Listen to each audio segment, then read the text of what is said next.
আপনারা দেখছেন news vanguard, আর এই মুহূর্তে আমি দীপেন রয়েছি আপনাদের সাথে। পূর্ব ত্রিপুরা লোকসভা নির্বাচনের ভোট গ্রহণ প্রক্রিয়ার নানান দিকে আমরা এই মুহূর্তে চোখ রাখছি। শুধু ত্রিপুরায় নয়, ভারতবর্ষের যে 88 লোকসভা আসনে আজ ভোট গ্রহণ প্রক্রিয়া চলছে সেই সব বিষয়ে কিন্তু আমরা কথা বলছি। আমাদের সঙ্গে এই মুহূর্তে জুড়ে গেছেন দুজন বিশিষ্ট প্যানেলিস্ট। রয়েছেন বিশিষ্ট রাজনৈতিক বিশ্লেষক মৃন্ময় চক্রবর্তী এবং রয়েছেন রাজ্যের বিশিষ্ট সাংবাদিক সাজ্জাদ আলী।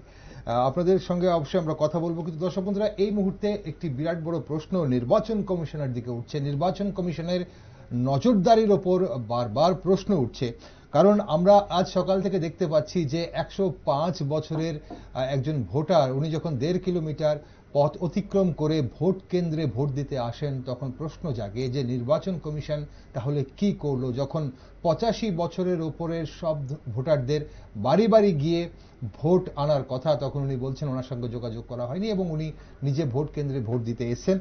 এবং আমরা আরো দেখতে পেয়েছি প্রিসাইডিং অফিসার, অভিযোগ যে প্রিসাইডিং অফিসার নিজে ভোট দিয়ে দিয়েছেন, এই ধরনের অভিযোগও শোনা যাচ্ছেন, নিজেই ভোট দিচ্ছেন প্রিসাইডিং অফিসার। এবং আমরা আরো যেটা দেখতে পাচ্ছি যে যেহেতু ভোট গ্রহণ প্রক্রিয়া চলছে এবং খুব একটি সিক্রেট ব্যাপার ভোট গ্রহণ প্রক্রিয়া, তার জন্য অনেকগুলো পদক্ষেপ নেওয়া হয়। একটি ভোটিং চেম্বার থাকে খুব সিক্রেট, যেখানে অন্য কাউকে অ্যালাউ করা হয় না।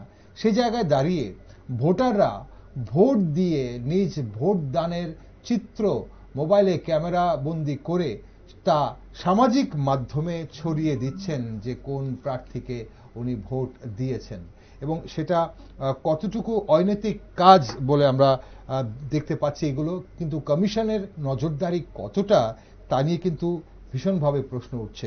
আমাদের সঙ্গে আমাদের প্রতিনিধি শতাব্দী রয়েছে এই মুহূর্তে, আরো বিস্তারিত জানবো শতাব্দীর কাছে। শতাব্দী, যে অভিযোগগুলো পাওয়া যাচ্ছে সেগুলো নিয়ে কমিশনের কোনো ধরনের প্রতিক্রিয়া আমরা পাচ্ছি কিনা, আর কমিশনের কাছে অভিযোগ জমা পড়ছে কিনা, কোনো বিস্তারিত খবর আছে কিনা তোমার কাছে? দেখো রিপন, যেমনটা তুমি বললে প্রথমেই যে 88 আসনে ভোট হচ্ছে এবং 13টি রাজ্যে অষ্টাদশ লোকসভা নির্বাচনে দ্বিতীয় দফা চলছে। তবে এক্ষেত্রে দেখো সবকটি রাজ্যে এখন সম্পূর্ণভাবে ভোট গ্রহণ চলছে। এখনো পর্যন্ত তেমন কোনো অপ্রীতিকর ঘটনার ছবি আপাতত লক্ষ্য করা যায়নি। তবে রাজ্যের ক্ষেত্রে কিছু কিছু জায়গা থেকে অভিযোগ উঠেছিল, তবে হ্যাঁ, সমস্ত বিষয়টাই নির্বাচন কমিশনের গোচরে রয়েছে। তবে এক্ষেত্রে দেখো একটা বিষয় দিবেন দা, এই যে নির্বাচন, এই নির্বাচনকে কেন্দ্র করে যখন থেকে দিনক্ষণ ঘোষণা করা হয়েছে, স্বাভাবিকভাবেই দেশ জুড়ে একটা আদর্শ আচরণবিধি অর্থাৎ code of conduct, model code of conduct জারি হয়েছে। এবং এই বিধি বা এই আদর্শ আচরণ বিধি যদি কেউ লঙ্ঘন করে, স্বাভাবিকভাবেই তার খেসারত দিতে হবে কমিশনের কাছে। সে হোক প্রার্থী, সে হোক দলীয় কোনো নেতা, হোক বা নির্বাচনের কাছে নিযুক্ত কোনো সদস্য, স্বাভাবিকভাবে তাদেরকে জবাবদিহি করতে হবে নির্বাচন কমিশনের কাছে। এবং কেন তারা এমন করলে স্বাভাবিকভাবে তার খেসারত কিন্তু অবশ্যই তাদের দিতে হবে।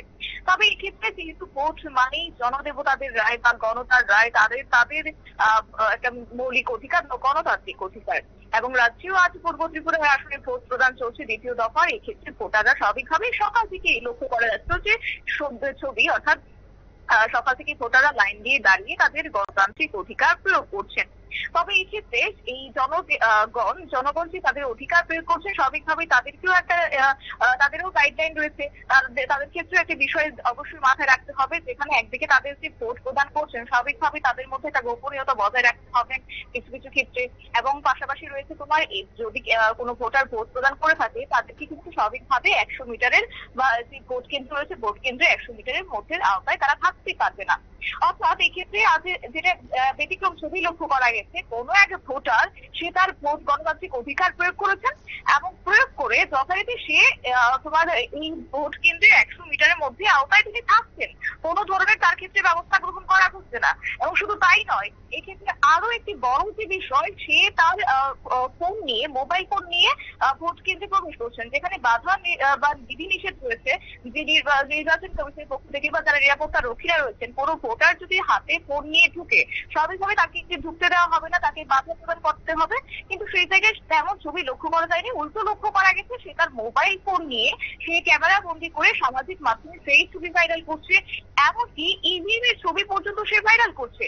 তাহলে স্বাভাবিকভাবে পরবর্তী সময়ে এই ভোটারকে যদি কোনোভাবে সমস্যার সম্মুখীন করতে হয়, তাহলে তার দায় কে নেবে? স্বাভাবিকভাবে যারা নিরাপত্তা দায়িত্বে রয়েছে তাদের দিকে এমন হচ্ছে। তাহলে এই বিষয়টিকে কেন নজরে রাখছে না সেই বিষয় সম্পর্কে কিন্তু ইতিমধ্যে প্রশ্ন উঠতে শুরু করেছে। দেখো দীপেন্দা, যে নির্বাচন ঘোষণার সময় যেখানে মুখ্য নির্বাচন কমিশনার শ্রী রাজীব কুমার তিনি জানিয়েছেন যে আচরণবিধি লঙ্ঘন সংক্রান্ত কোনো ঘটনা যদি কর্তৃপক্ষের নজরে পড়ে তাহলে অবশ্যই তাদের বিষয়ে পদক্ষেপ গ্রহণ করতে হবে। তাহলে এই যে আজ সকালে লক্ষ্য করা গেছে যেখানে কোনোভাবে কোনো গোপনীয়তা বজায় না রাখি ভোটাররা তাদের ভোট প্রদান করছেন বেদার ভাবে এবং এমনকি তাদের সামাজিক মাধ্যমে তারা এই বিষয়ে ভ্যালু করছে, তাহলে কি বলা যায় যে নির্বাচনী আচরণবিধিকে তারা বৃদ্ধাঙ্গুষ্ঠ দেখিয়ে ভোট প্রদান করছে? কোনো কর্তৃপক্ষরা কোনো নজর নিচ্ছে না, নিয়ম বহির্ভূত কাজের পরও কোনো কিছু করছে না। তাহলে এখন দেখার বিষয় যে এই ঘটনার পরিপ্রেক্ষিতে নির্বাচন আধিকারিকদের তাদের কতটা টনক নড়ে এবং তারা কি পদক্ষেপ গ্রহণ করে। তবে হ্যাঁ, একটি বিষয় জানিয়ে রাখছি যে এই যে ঘটনাটি ঘটেছে বা যে ভোটার এই কাণ্ডটি ঘটিয়েছে এই ক্ষেত্রে লক্ষ্য করা গেছে কৈলাসহর জগন্নাথপুর রয়েছে, সেই জগন্নাথপুরের 5 নম্বর বুথের সেই ছবি সেখান থেকে ধরা পড়েছে যেখানে মৃদুল দাস রয় নামের কোন এক ভোটার সে তার গণতান্ত্রিক ভোটাধিকার প্রয়োগ করার সময় সে যথারীতি ছবি তুলেছে এবং স্বাভাবিকভাবে দেখো জিতেন্দ্র এই ভোট কেন্দ্রের ভিতরে কিন্তু সিসিটিভি ক্যামেরা থাকে, নিরাপত্তা বাহিনীরা থাকে, তারা কি করছিলেন সেই সময়টাতে, তারা কেন লক্ষ্য রাখেননি এই বিষয়ে স্বাভাবিকভাবে সংশ্লিষ্ট মুখোমুখি কিন্তু প্রশ্ন উঠতে শুরু করেছে। তবে এখন দেখার বিষয় যে আধিকারিকরা এই ঘটনাটিকে বা এই বিষয়টিকে কতটুকু নিজেদের গোচরে নেয়। অসংখ্য ধন্যবাদ শতাব্দী তোমাকে আর সঙ্গে থাকার জন্য, আপডেট দেওয়ার জন্য। দর্শক বন্ধুরা, আপনারা শুনছিলেন আমাদের প্রতিনিধি শতাব্দী যা বলছিল এবং যে গোপনীয়তা রক্ষা করার কথা ভোটদানের জন্য সেই গোপনীয়তা রক্ষা তো করা হয়নি, উল্টো মোবাইল ফোনে মুঠোফোনে সেই ছবি তুলে সেই ছবি সামাজিক মাধ্যমে ছড়িয়ে দেওয়া হচ্ছে বলে অভিযোগ আসছে মৃদুল দাস রয় নামে কোনো একজন সামাজিক মাধ্যম ব্যবহারকারীর বিরুদ্ধে এবং সেটা কৈলাসহরের জগন্নাথপুরের 5 নম্বর বুথে এই ধরনের অভিযোগ উঠে আসছে। এখন কথা হচ্ছে যে যেখানে নিরাপত্তারক্ষীরা মোবাইল ফোন নিয়ে ভেতরে প্রবেশ করতে দিচ্ছেন না বা গোপনীয়তা রক্ষা করতে হবে, সেখানে অতি উৎসাহে এই ধরনের কাজ কতটা নির্বাচন কমিশনের চোখ এড়িয়ে ওনারা করতে পারছেন এবং নির্বাচন কমিশন কতটুকু দায়িত্ব নিয়ে এইসব ধরনের কাজের হলে সেখানে ব্যবস্থা নিচ্ছেন, সেটা কিন্তু একটা অবশ্যই প্রশ্নবোধক চিহ্ন নির্বাচন কমিশনের উপরে পড়ছে।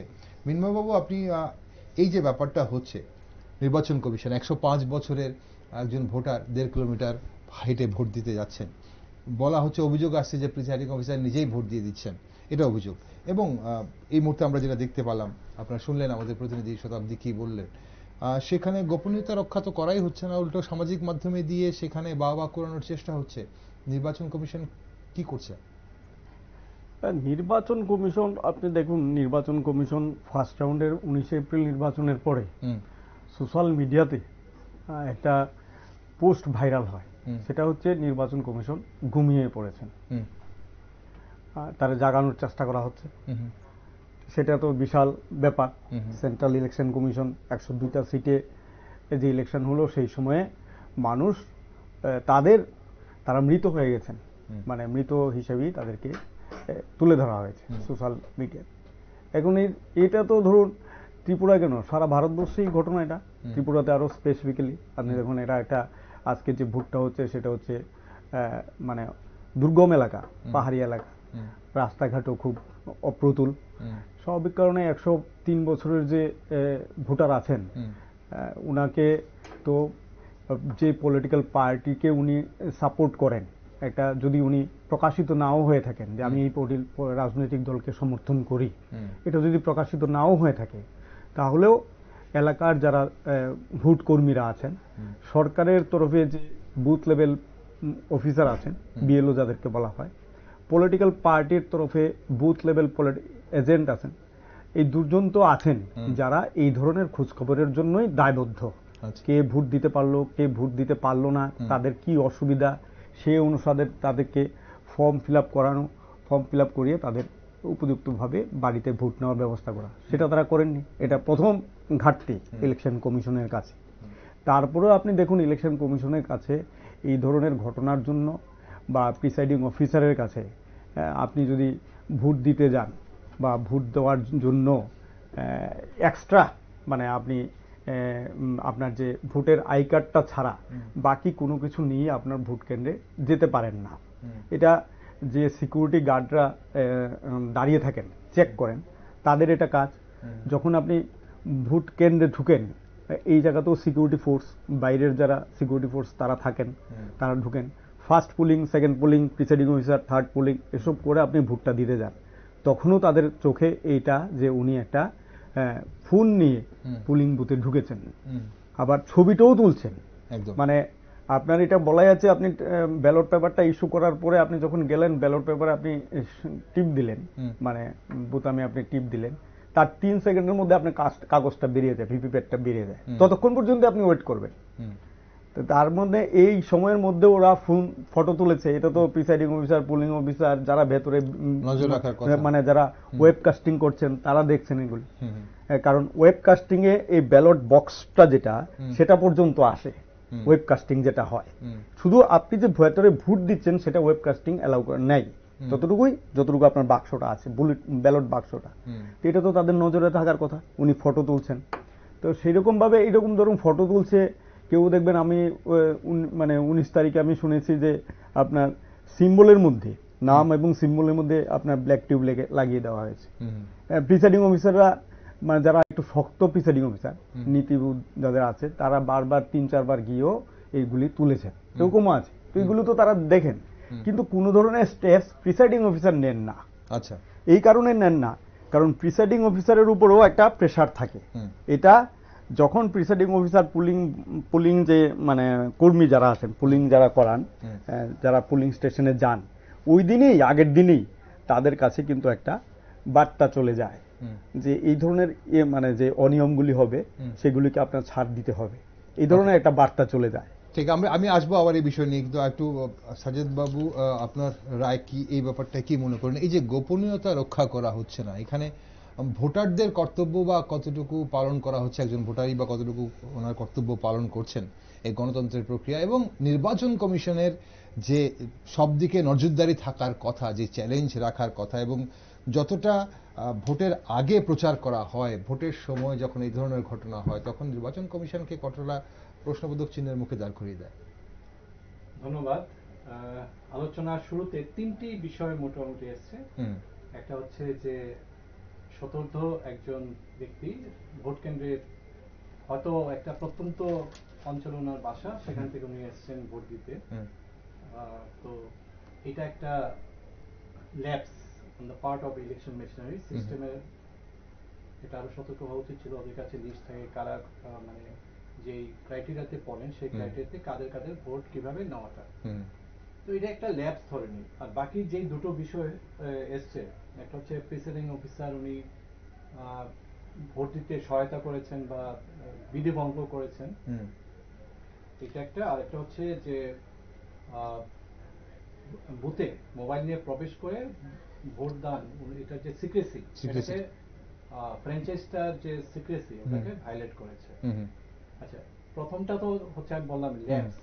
দ্বিতীয় আর তৃতীয় যেটা, প্রিসাইডিং অফিসার যে সহায়তা করেছেন, আর ওই যে যেটা ফটো তুলে সোশ্যাল মিডিয়াতে দিক না দিক ফটো তুলেছে, মানে ফ্র্যাঞ্চাইজের যে সিক্রেসিটা, এটাকে ভায়োলেট করেছে। এই দুটো ক্ষেত্রে মানে কি বলা যায়, মানে আর্জেন্ট বেসিসে এফআইআর করতে হয়। আচ্ছা, হ্যাঁ, তো আমি সঠিক জানি না এফআইআর হয়েছে কিনা। এক, দ্বিতীয় হচ্ছে এই প্রিসাইডিং অফিসার, যেহেতু অভিযোগ একবার উঠেছে, রিপ্লেসমেন্টটা আছে কিনা, কোনো খবর আছে কিনা, রিপ্লেসমেন্ট নেই, মানে ওনাকে সরিয়ে দেওয়া হয়েছে কিনা দায়িত্ব থেকে। এই দুটো খবর কি আছে আপনার কাছে? না, এই খবর তো এই মুহূর্তে নেই, আপডেট নেই। এটা হচ্ছে দুটো ক্ষেত্রে এফআইআর হবে, আর একটা ক্ষেত্রে প্রিসাইডিং অফিসারকে ইমিডিয়েটলি রিপ্লেসমেন্ট করতে হবে। আর আচ্ছা, যদি আসে খবর তাহলে আমরা শেয়ার করব। এই মুহূর্তে এখন হচ্ছে এই দুটো, যেহেতু আমি বললাম এফআইআর হবে, তার মানে হচ্ছে এই দুটো শুধু বিধি ভঙ্গ না, আইন ভঙ্গের ব্যাপার আসছে, এবং দুটোই হচ্ছে পানিশেবল অফেন্স। এখন এর পরবর্তী পর্যায়ে তদন্ত হবে, হয়তো রিটার্নিং অফিসারকে দেবে তদন্ত, বা রিটার্নিং অফিসার কমিটি করবে, বা ওনার যে সাবঅর্ডিনেট অফিসার্স আছে হয়তো টিম করবেন, বা কাউকে দায়িত্ব দেবেন এনকোয়ারির জন্য, মানে স্ব যে অভিযোগের যে সোর্সগুলিতে। তো এরকম বিষয় যেটা এরকম আমরা অতীতেও পেয়েছি, যে এরকম ভায়োলেশন যেটা আর কি। কিন্তু যেইভাবে নির্বাচন বিধি, আচরণ বিধি এবং আইন কানুনের পরিবর্তন করে যে কঠোরতা অবলম্বন করার কথা, যেভাবে এগুলোকে আপগ্রেড করা হয়েছে, পুরো ফলমূল যে পাল্টানো হয়েছে গত 20-25 বছরে, সেখানে এই ধরনের ঘটনা হওয়াটা খুবই মানে যেটাকে বলবো আনএক্সপেক্টেড। হ্যাঁ, আর এই যে ফটো তোলার ব্যাপারটা তো আমার মনে হয় ত্রিপুরা রাজ্যে মানে আমার সাংবাদিকতার জীবনে এটা প্রথম একটা ঘটনা যেখানে এই সিক্রেসিটা ভাইলেট হয়েছে। আমি শুনিনি এরকম ভাবে। এই যে অতি উৎসাহে বিপদ ডেকে আনছে। অল ইন্ডিয়া তো এটা খুব রেয়ার। আমি আপনাকে যেটা অনুরোধ করব যে আপনি দুটো ক্ষেত্রে যদি স্থানীয় প্রতিনিধির কাছে দুটো কেন্দ্র খুব সম্ভবত দুটো ভিন্ন জায়গাতে তাদের সাথে যদি একটু যোগাযোগ, একদম অবশ্যই আমরা চেষ্টা করব, অবশ্যই চেষ্টা করব সেখানে যোগাযোগ দিয়ে আপডেট অবশ্যই পাওয়ার জন্য। হ্যাঁ, তো এখন কথা হচ্ছে যে রুলস প্রসিডিউরস দুটোতেই ভায়োলেট হয়েছে, দুটো ক্ষেত্রে ভায়োলেট হয়েছে এবং দুটো ক্ষেত্রেই আইনানুগ ব্যবস্থা নিতে হবে। আর এই ব্যবস্থাগুলি যদি না হয় তাহলে যে ওই যে ইলেকশনের যে ইয়েটা গরিমাটা এবং এটার যে এসেন্সটা এটাই তো চলে যাবে, এটাই নষ্ট হয়ে যাবে। একদম একদম। দর্শক বন্ধুরা, আমরা অবশ্যই নজর রাখছি সেদিকে, যেটা যেই সাজ্জাদ বাবু যেই অভিযোগগুলোর বিস্তারিত জানার চেষ্টা করছিলেন, আমরা চেষ্টা করব আমাদের প্রতিনিধির কাছ থেকে সেই বিস্তারিত জানার। কিন্তু এই মুহূর্তে ছোট্ট একটা বিরতি নিচ্ছি, বিরতির পর আমরা আসবো আরো কিছু খবর নিয়ে, আরো কিছু ব্রেকিং খবর রয়েছে, আপডেটস রয়েছে। কারণ নিউজ ভ্যানগার্ড কিন্তু ত্রিপুরা রাজ্যের প্রত্যেকটা প্রান্তে, পূর্ব ত্রিপুরা আসনের প্রত্যেকটা প্রান্তে আজ নজর রাখছে। কোথায় কি হচ্ছে সে বিষয় নিয়ে আমরা আলোচনা করব, পাশাপাশি কত পার্সেন্ট ভোট পড়েছে সকাল 11টা অবধি তা নিয়েও কিন্তু বিস্তারিত আলোচনা করবো। তাই আপনারা সঙ্গে থাকুন, দেখতে থাকুন নিউজ ভ্যানগার্ড।